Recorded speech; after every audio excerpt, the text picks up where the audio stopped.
Battle of the Challenges podcast with Vincent Cloud. And David Lauer. And this is the Duel Ep 12 recap. Ep 12? Yeah. The abbreviated episode. It's the first time you've done that. And you know what? I like this episode. I like the mission, Sunken Treasure. I mean, If I were doing this mission myself, I would be freaking out. I don't like water to begin with. I don't know if you know this, but I don't really like going into deep water. It first started off with being in the unknown lake where you don't know what kind of creature is there, and then it started to translate into just being in water in general. So, see, I feel the opposite. I'm a firm believer that the Loch Ness Monster does not exist. Therefore, anything else in the water, I'm not going to be afraid of. So, me in water, everyone's always afraid of, unknown stuff in the water, but I don't get that. What? You ever hear the 1970s hit Jaws? But this is a pool, though. This episode starts with Evan and Wes hanging out. Evan is saying, Wes and I have both good and bad blood. The bad blood comes from knowing that Wes is the scum of the earth. He has Wes there, and he's saying, I feel like perhaps we should make an alliance with the understanding that we would never call each other out. Wes is saying, if I'm at the bottom, I'm not calling you out, I'm calling out Brad. And to add some after-the-fact stuff that I've heard over the years, I also heard that he also said, I would take out Brad and Derek. Which makes me assume that this conversation that they had in this episode is actually taken out from an earlier episode. Way back when. Really? From Wes's point of view, I heard this interview, and he said, the conversation was, I would take out Derek and Brad, and you would take out CT. That's what he said to Evan. And to me, I'm like, that's fair. Evan's point of view is I have a better chance at him now in a duel than a final. Because we already said that CT runs faster than him. He has way more endurance and shit. So, Evan, we know, is a smart guy. Oh, yeah. He's very smart. He knows that CT has a really good chance at him in a final. Because they've already tried to outrun each other. CT has beat him nearly every time. It's kind of crazy that you're saying that you think that part of those scenes at the beginning, those were pulled from an earlier episode, which could totally be real. Let's look at the record. Evan has 6 wins right now. CT has 2. CT has a handicap. He has Diem. Oh. He's so preoccupied with Diem constantly. Oh, no. That's not the way Evan's looking at it right now. He's saying CT is out here. I could easily beat Wes and Brad at anything. Which, to me, I was just that is so cocky, but it's true. But CT's here. But not only is he a physical threat, but he's actually getting pampered by Diem. He's getting massaged every night. He's eating egg whites. He's healthy. Not only is he getting massaged, but the emotional massage of love is in the air for CT, not for Evan. I have an NFL analogy to this. Now, Aaron Rodgers, NFL MVP, Super Bowl winner, done amazing in his career. He started to date Olivia Munn from Attack of the Show, Hollywood actress. And once he started to date Olivia Munn, the second Aaron Rodgers would lose a game or have a bad game, everyone's like, oh, he's too preoccupied with Olivia Munn. That's slowing him down. He's focusing on her and not the task at hand. So that's how I kind of feel about CT. While he is getting the pampering, all the lotion bath massages and stuff like that, it's helping him, but it's also kind of distracting him. Because remember in the box one where they're stacking the boxes to try and jump up and grab that flag, CT and Diem, they're kind of just BSing. He's not completely focused. He wasn't paying any attention to them. And even at this massage, he's like, I'm so confident in me and Diem. We don't have to associate with the crap that's going on in the house anymore. It's me and Diem against the rest of them. Yep. They've been together in this house for so long. These relationships, like CT and Diem's relationship, has really created this bond where CT feels like, hey, I've won because I have you. He already has a confidence that he's going to win the game. Plus, he feels like he's won her. Now that he got that kiss, he feels uber confident. All he can see is the final and beyond the final. Because he's hugging Diem. He's like, how about the both of us win $300,000, pull it all together, we move down to Buzios. He's seeing beyond not only yesterday's mission, but today's and today's elimination and the final. Like, he's just enthralled with the CTDM thing. Yeah. The day's mission, Sunken Treasure, which to me was fantastic. It's scary. I can swim, but I'm not the best swimmer. I know that I can't just do the romantic, like, oh, guy, girl in the moonlight swimming, just like looking at each other from across the lake. I'd be like going under. I can't just stay still. Struggle, when I swim, I have to move somewhere. I have to get from point A to point B. I can't just idly swim. I can't do it. Let's get back to that. What's up for grabs but a BMW bike? A Yeah. BMW, what was it, 1200K? Is that what they said? I think he said $1,200, which didn't make any sense because that bike is worth a lot more than $1,200. BMW is top of the line. I know nothing about bikes, but I do know something about the name brand of BMW. They don't make cheap shit. Just like the ShamWow guy would say, it's made in Germany. They don't mess around, right? They do not. We do not mess around. Yeah. Especially when it comes to the juice. No rock unturned, if you know what I'm saying. Just ask Anne Frank. They take everything to 150%. Whether it's genocide or it's making automobiles, the Germans, they're on top of their shit. They take it next level. And the Volkswagen. Yeah. Yes, Volkswagen. Yeah. Yeah. It's a perfect automobile. If it ever ran a race, it would be the master race. Yes. Svetlana sees the BMW bike and she says, I want to win this. So then I could ride it, kiss it, touch it. Now, those kiss it, touch it, rub it, or what'd you say? Ride it. Ride it. Kiss it, Yeah. touch it. Now, to me, an honorable woman goes the other way chronologically. That's why we love coconuts. That's why we love coconuts. Exactly. I couldn't have said it clearer. I mean, she plays by her own rules. I don't give a shit. Tarantino broke the rules of movie making. It wasn't just Act 1, Act 2, Act 3. No, they switched it up. Svetlana, she's like Act 3, Act 2, Act 1. That's a brilliant analogy. Yeah. Like, that's just brilliant. I have nothing other to say than holy shit, you just blew my mind, because it's very Tarantino of her. She's gonna reverse order that shit just to blow your mind, because you're not gonna see that coming. To me, that was so funny. Like, it really was. I'm very proud of it. However, I actually really like Svetlana, and I don't want her to feel like I'm a weirdo, so I might edit all those jokes out. You're not going to do that at all. This is brilliant. I might. You don't like Svetlana as much as I like her. I like the way she looks, but the way she goes about the challenges, I've doubted her commitment to Sparkle Motion. I mean, her commitment to the challenge. 2 episodes ago, she's like, oh my gosh, I think if I try, then things can work out. And it was like, it seemed like she wanted to go home. Yeah. She was ready to give up. I don't like those attributes. No. But you know what? I'm knocking her for that, but at the same time, that's her being real. That's her saying how she feels. And that's something that you don't always get. That's her being very genuine about how she is. So the bike's on sale. And Nisa says, a bike. I might just kill a bitch for that. And I'm like, yeah, that's funny, but I need you to win the mission. Because going into this, Brad's with her, and he's trying to get her psyched up, like, yeah, let's go, and she's like, yeah, let's go.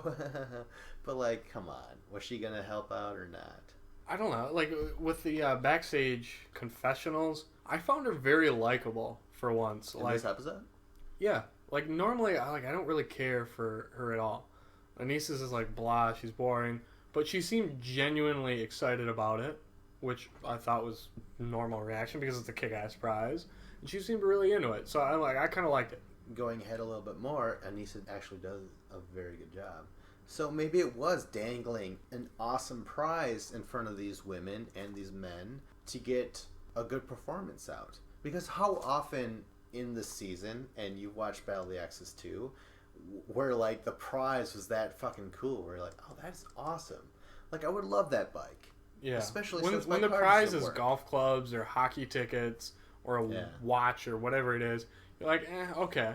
But like with a bike, They gave the same prize out in episode 3. Yeah, when they did the roller derby stuff. That was a brutal challenge. Yeah. They were going at it. Like, I really didn't know any of the competitors, but it was crazy to watch because you really saw some people being fierce. And that works for the prize they were going for. You know, every team is going to be fighting their ass off. And this mission is just as demanding as the thing on skates. Because you got to hold your breath. I mean, it's psychological. You going underwater, you have to swim to a lower oxygen bell. It's like a dome or something like that, you know, with like fish some tank. kind of bubbler. Some sort oxygen of bubbler. So you got to go under there. You know, I'm sure it's like loud. To me, it was very claustrophobic. Only one person can go to the anchor, and only one person can go to the treasure chest. There's 3 4-digit codes for 3 different locks. And then you open up the chest, and then as soon as the soccer ball hits the surface... That's when your time stops. Yes. So now it's a man's duel day, so they have to choose their female partner. It goes as follows. CT and Diem. No surprise there. Nope. Evan and Jody. No surprise there. Brad and Nisa. It's basically because Keena's not there anymore. Yep. Or Robin. And Wes and Svetlana, they've teamed up before, so that seemed like a natural fit. So it was naturally Brad and Anissa. Svetlana won the last duel, so she gets to decide the order in which they're going to perform the mission. So first is CT and Diem. They dive into the pool, they go into the oxygen bell, and then Diem goes down to the anchor to find the numbers. She can't find them. Did we say that they only have a 15-minute time limit? Did we say that? No. God damn it. That's okay. Diem didn't find the numbers. So then CT's like, you want me to go? And she's like, yeah, sure. So CT goes down to the anchor to look for the numbers. He's having a problem too. He actually comes back to the oxygen belt, and then TJ's like looking at them. And he's like, wait a minute, they're both going. What the fuck? So he just blows the horn. They get DQ'd. They have to come up here. CT's like, you know, this whole time I've done nothing but beat myself. He's referring to like not listening to the dine and dash rules about going to the first post first before going to any other post. I forgot about that one. That's right. Because he presumably could have won that if he wouldn't have done that. Plus, if I was him, I would be like, hey, why didn't I try and do that stacking stairs challenge instead of just flirting with Diem? He was too Twitter-pated by Diem. He's just off in La La Land. Do you know where the term Twitter-pated comes from? No. The movie Bambi. Yeah? Yeah, the movie Bambi. Who used the word? Don't ask specifics. I can't offer specifics. I think it's like Bambi, who's a young buck, a little boy, and then he becomes Twitter-pated with the young doe. I don't remember her name either. No. But it was either Thumper or Flower the skunk. They're like, oh, he's Twitter-pated. It just means you just have hearts in your eyes, you know? You just look at someone with those hearts, and you're just like, whoa. And you're just so blown away by them that you end up missing other stuff because you're so focused on them. The term Twitter-pated, it's weird because there's now a thing called Twitter. Right. But back when they made Bambi in the 40s or 50s, there's no such thing as Twitter, obviously. So, but like now you say Twitter-pated, and people associate it with Twitter, but it's nothing associated with Twitter. It's just you being so starstruck by their presence that you seem to miss out on other things around you. Holy shit. I once had this ex-girlfriend, or she's still an ex-girlfriend. So I had this girlfriend. To me, I'm a perfect driver. I've never gotten in an accident ever. But every single time I would drive with this girl, I would like go into the wrong lane, and like I once bumped another car, but thank God they knew us to begin with, so she didn't like sue or anything. I'm an excellent driver, but every single time I would have this chick in my car with me, who I, you know, obviously had some sort of infatuation with. I would get in these automobile things, and to me, I was just like, I don't understand what's going on. But it was Twitter, whatever it was called. Twitter-pated. I love the word you said, infatuated, because that's what it is. An infatuation where your focus is not on what you're doing. You become ADD towards that person that you're with. Well, that's cool. I'm glad that we unearthed a new word for the generations. Yes, we're going to bring it back into the Twitterverse. Hashtag Twitter. What was it called? Alright, so next is Evan and Jody, like Team America in my eyes. Team America. Evan's Canadian, so I don't know if I got Team North America. Yeah, Team North America. But like Jody's been my favorite. She's like the biggest, strongest chick, and she's dominated everything. Evan, he's also my other favorite because, I mean, I don't know. It looks like he's on steroids or something. He's so fucking jacked. Like, he looks so freaking big and strong that I don't feel like anyone can beat him. Evan and Jody, they jump in. Jody swims to the anchor, gets the numbers. Now it's time for Evan to go to his side of the pool. Try the codes on the lock on the treasure chest. There's 3 locks. And he can't get it. So he swims back to the center. He's like, oh my god. He's just like, holy shit, this is scary. Like, he's freaking out. I mean, I would be too. Gasping for air like none other. He's like, I truly believe that I'm going to die in this tank. There's got to be something extremely difficult about this. Once he gets back up to that oxygen bubble, you look at him, he's panicking. You need to be able to control your breathing, and it's all about deep inhalation. It's all about deep lung breathing. He was panicking from the get-go. He's taking all these shallow breaths. Jody even told him, just calm down, relax. Tried to help him with it. He needed to really just open up his diaphragm and do some almost like yoga type of calming. That's what you do when you're going to get into like a Zen state. He could not relax. And like that first time he went down, from there on out, he was screwed because it freaked him out and he was done for from there on out. He was at 10 minutes and there's only 15 minutes allowed. He finally gets 1 lockout. Jody gives him the other number. And Evan tries to dive back to the treasure, but he would actually come up a lot before even hitting the treasure chest, come back up to the bubble, just losing breath. What I was thinking during this was all the teams seem to make, hey, let's make the girl go down, get the numbers off the anchor, and then the guy will do the locks. Yeah. If Evan was the guy to go to the anchor and Jody was to go down to the treasure chest, I really think that they could have had a lot better chance. Very good point. Jody is very calm and cool. I really think if she would have been going down there, I think she would have done a better job. Jody has this sort of detached, even in her confessional, it's just sort of like, hey, if you want to call me into a duel, good luck. I just keep winning. Exactly. They get the 15-minute timer called on them by TJ. 1 lock off, though, at least. That's something. So next is Brad and Anissa.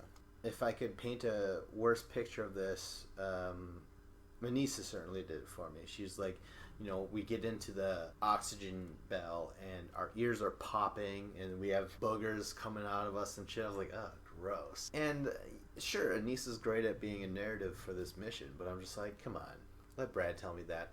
I don't want to hear this gross shit from you, Anissa. It's bad enough that I'm barely attracted to you, so. Wow, I don't know. I felt the opposite when I watched it because I was like, Anissa. I'm like, okay, yeah, I liked it. Like, but I like the fact that she said it seemed like you could barely catch your breath in there or barely get any oxygen. Which, the one thing we're taking for granted in this whole thing is that oxygen bell. We're assuming it's just like the surface, but we don't necessarily know that the oxygen level in that oxygen bell, it might be 80% of the oxygen that would be at the surface. It might not have been like a full normal capacity of oxygen. Like if they really scientifically had it calibrated, they could have had more oxygen in there than you would at the surface. This one, they might have only been at like 80% oxygen in that bubble where it's almost like you're at high altitude. It's like, you know, you're trying to climb Mount Kilimanjaro or something. Kind of made sense. At 10 minutes, Brad is able to get a lock unhinged. Finally, 10 minutes later. And then he goes back up to the air thing, says like, okay, I got it off. And Anissa shouts out the other 4 code digit number. He swims back to the chest, gets the second one off at 14 minutes. So he's got like 1 more minute left. 1 minute to go, and he gets those last 4 digits. It's at 10 seconds left. And literally he like gets the chest open. And then the horn is rung. And that's right when the volleyball just pops out. Yeah. To Brad, he's under the sea. Brad comes out of the surface. And he's like, yeah, woo! And then they're like, Brad, you ran out of time or whatever. And he's fucking pissed. When that ball hits the surface, that's when the time goes. He came up. He thought he was a winner. And I wanted him to be a winner. Just the way he came up is like, yeah! He hasn't won since episode 3. So he thought he had it won. Yeah. And imagine how he felt where he's like, I even won this with fucking Anissa for fucking out loud. She did good. She remembered the numbers. She did. Finally, we have Wes and Svetlana going. It's great because Wes is standing there on the top of the surface and he's like, no one's doing it. It's frustrating me why. Like, there's got to be something, like, this is not that hard. And he was just so incredulous to the fact that no one could do it. He was just like, I don't understand. He was so annoyed about the whole thing. He was annoyed and he was confident. When you first said that, when you're like, all right, finally we get there, I thought you were going to say, like, finally Svetlana is in a bikini. We get to see her in all her glory. But let's talk about the challenge. Let's talk about how this plays out. Because now no one has been able to do it. Wes is just like, I don't understand. How is this possible? Whatever. Let's go and do it. Yeah, Wes is always so super confident. And especially in the water. I don't know if I've told you this during the season or not, but he went to state for swimming and shit like that. Yeah, that's right. So Wes and Svetlana, they dive in, right? Svetlana gets the numbers. Wes hears the numbers, goes down to the chest. But they're taking turns. That's the best part. 5 minutes left, he gets the first lock. With 1 minute left, he gets the second lock off. He goes down one final time, and he's talking about how he has to hold his breath and multiply his pain times 100 or some shit. I don't remember how it went. But it's one of those scenes, the character has to do something underwater. And it's a movie, right? So what do? You hold your breath with them. You go... Yeah. Anytime I'm watching a TV show or a movie where they're holding their breath, I'm holding my breath too. That was the same for me. He stayed there with that chest, struggling with the locks, way longer than I could ever hold my breath.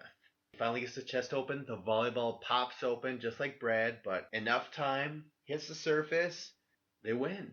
They were the only fucking team to do it. So now they win it, Svetlana gets the bike, that's awesome. Deliberation. Wes has won.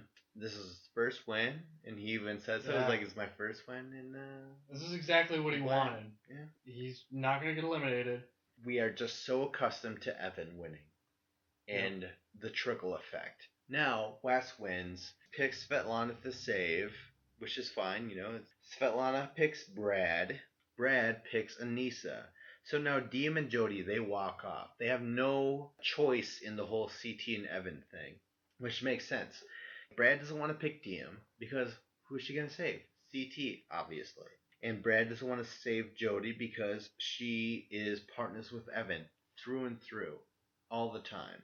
This is kind of going back to the other episode where we were like, what if Wes and Evan talked to Brad about Big Easy going in and picking CT? To me, Brad is a businessman.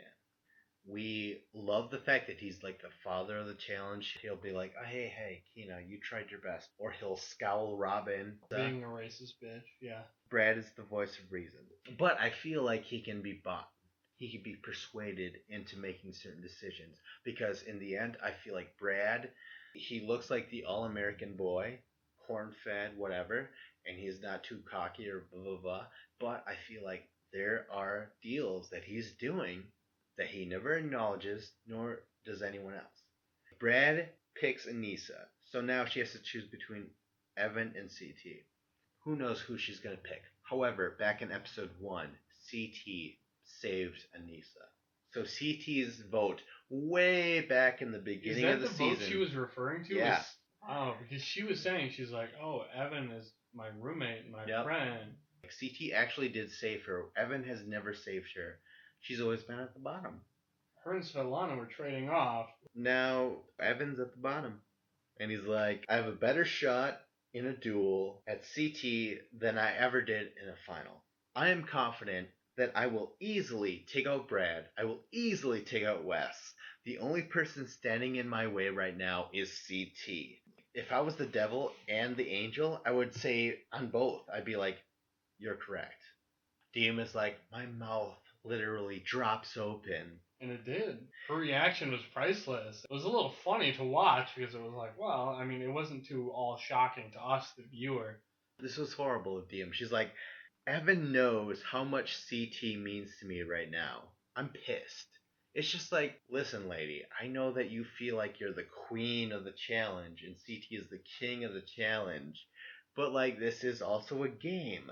She's so pissed off at Evan. We all know that Evan has had a soft spot for Diem for a long time. Just saying like, I am honored to save her this day. But Diem, I just feel like she's gotten used to having the crown and the sash the entire time. This entire season. Everything has always worked out in her favor. Always. She can't see the forest through the trees. Yeah. She's just thinking, me and CT are one. We've talked about it ourselves. We're in this together. But at the same time, it's like, come on. She's been saved and cradled by two of the most domineering males in this entire season. And she should not be surprised that the two of them eventually butted heads. So CT comes over. He just kind of looks right at Evan, just kind of walks right up to him, And he's like, any particular reason? And Evan's like, just might as well get it done early. You know what I mean? Let's just have some fun. He's acting nervous, as CT says. He's acting like he didn't make a mistake. Yeah, you made a mistake. You chose me, and now you're going home. Evan was completely calm and cool, but then the second that he said CT's name and he called him out, then suddenly Evan's demeanor completely switched. Suddenly he was just afraid. Evan is saying, eventually you wake up and you know that you've been set up. Yeah. So now he confronts Wes. I see what you did here. I see the position you put me in. He says, you had this planned for a week now. And Wes immediately, he's like, what you have to start thinking about is winning the duel. Evan is like, no, what you have to start doing is stop playing this off like I don't know what the fuck happened. Wes comes back with a perfect retort of, dude, you knew what the plan was. If you were in last place, you would choose CT. If I'm in last place, I would either choose Brad or Derek. But Wes won this mission. He won fair and square. We all saw that. We saw that Evan... He was the only guy who freaked out. Yeah, exactly. And sure, Brad came really fucking close. But Evan couldn't do it. CT didn't listen to the rules. Brad, a couple seconds short. But Wes was able to do it. So now this is part of the plan. He doesn't feel immortal anymore. He knows that he's like, oh shit, I'm going against the strongest guy in the game. Why am I going against the strongest guy in the game? So basically... Evan is mortgaging his chance in the final to just eliminate him now. Because he feels like, if I eliminate him now, the rest of this game will be a cakewalk. It makes a lot of fucking sense. Yeah. Wes is like, he's mad at me. Because he's scared. This is not my fault. You agreed to do this plan. Had you not agreed to this plan, I would have found some other way to go about things. Well, that was it. Like, Wes, he announced a plan to Evan. Evan was like, yeah, you're right. And Evan was right. Wes was right. They went through with it. And then Evan got cold feet. If he wanted to pick Brad, he could have picked him. True. Let's get to the actual duel, where Evan does face CT. They're going to do the Ascender, which is no easy task at all. Probably the most complex and difficult duel they might have. It incorporates the physicality of climbing that rope and monkey barring to the puzzle pieces, plus the mental aspect of putting the puzzles together. That's why I love the Ascender. TJ calls them all up, and he's like, okay, let's get this duel started. And then he looks over at Evan's arms. He's like, whoa, what is that? What do you got there? And Evan's like, what? He's got puzzles scribbled down on his arms, like a cheat sheet, as CT says. Evan has to fucking smeared over his arm. Honestly, there's no rule against it. There's no way they put a rule in there that was against that. But you know what? When they made him wipe it off, if he took the time to write it down, it doesn't matter. It's game over. Evan already knows the puzzle. Even if he writes it off, if he knew it to begin with, he would have been studying it the night before. Right. So, okay, yeah, wipe it off. No big deal. You're in the driver's seat. CT, though, he feels a different way about it. He's like, he's got a cheat sheet on his arm. Like, he's slick. Bro, you're going home anyways. You're a meatball. And CT's like, I'm really confident right now. Like, they have the camera on him. Evan's getting strapped up. CT's getting strapped up. And I feel really confident right now. Hopefully it'll give me another day to flirt with Diem over there. Cameraman pans over to Diem and... Dude, she does look good. She looks really good. She doesn't have the wig. She doesn't have the bandana. She's totally G.I. Jane hot. And yeah, she is. Then it pans back to CT. That'll be nice. CT is completely Twitter pated. Again. Oh my gosh, DM, look at her. Boom. Alright, so we start the duel. CT actually flies up the rope way quicker than Evan. He lowers the puzzle pieces, and now they're doing the puzzle, but As Anissa says, we all know we can't try to jump the bunny rabbit's tail where the ears go. Yeah, And he was that freaking out. He was just analogy- like hitting the puzzle pieces. Yeah. He was That really analogy was a little over my head, but I did understand what she was saying. It wasn't over your head. It was just odd. It was just like esoteric. And it did make sense because he's smashing a puzzle piece into a. He's trying to stick this square or freaking parallelogram into this spot where it's obviously not going to fit. And then you're like, oh god, like what? Oh, are you seriously doing that? Because like if it doesn't fit, it doesn't fit. And like Anissa said, Evan could not handle the pressure. Just like in the water tank, he was freaking out like almost immediately when things were working out in his manner. Finally, CT gets the puzzles together. And now he gets the Xbox 360. Yep. CT is like, hey, I got DM, big hugs, you and me to the end. This entire game, they've been together. Whether they've kissed or not, they've always been side by side. Wes comes up and he's like, Evan's a pawn in my little game. And he knows it. I'm too good at this game. I'm too good of a manipulator. And have way too much power at this point. Now Evan says, Wes, you screwed me over. You know you did. And I'll never forgive you for it. And we did this before with other people to see how they go on in the future. Evan totally starts cleaning house even more after this. But it's very fitting how he says, like, Wes, you screwed me over and I gotta sell my soul to win one of these things. Evan isn't quite the same after this season. Now we cut to CT and DM hanging out on a porch or something. And DM doesn't have her bandana on, so CT's ruffling up her hair and he's like, I like this look on you. DM says it's because of you, and he's like, no, it's not. And she's like, no, like you really helped me out of this thing. And we both know that it was really like a psychological thing. She didn't want to be bald. She wanted to keep hidden stuff, and whatever. And he's like, how about we both win and move to Buzios? $300,000 each. And she doesn't seem to be completely against it. She tells the confessional that they're the golden team right now. And CT's like, you must like me, and DM's like, yeah, I do. So I just want to say that in the previous episode I said that CT did say that he loved DM, but he never said that episode, nor this episode. They're still using the word like. Still, y'all know what it means. That's all I have to say about this episode. What about you? That's about it. Make sure to like this video. Make sure to comment if you agree or disagree with what we have to say about certain challengers. Alright, so now that we're coming to the end of the duel, we have 3 more episodes left, and I only covered 1 episode of the Gauntlet. So, I'm going to continue to cover the Gauntlet because there's a video of the Gauntlet episodes on YouTube. When you watch that, you'll leave a comment, and I'll try and include that comment onto the next podcast. Because after this, I don't know if you're going to be able to hang out with me for the Bloodline season or not. I have no idea.